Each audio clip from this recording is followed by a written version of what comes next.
নমস্কার বন্ধুরা, তো চলো আজকে আমি তোমাদের সাথে শেয়ার করব what I it in a day my pregnancy.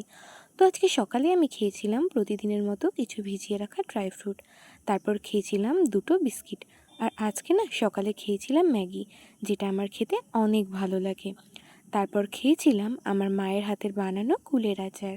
আর আজকে যেহেতু নিরামিষ, তো আমাদের দুপুরের খাবারে ছিল ভাত, কচু শাক আর একটা পাঁচমিশালি সবজি, তো সেটাই খেলাম। তারপর খেলাম 1 কাপ মাদার্স হরলিক্স আর দুটো কলা।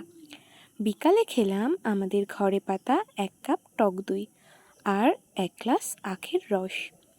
আর আজকে সন্ধ্যাবেলাতে খেয়েছিলাম একটু নিমকি।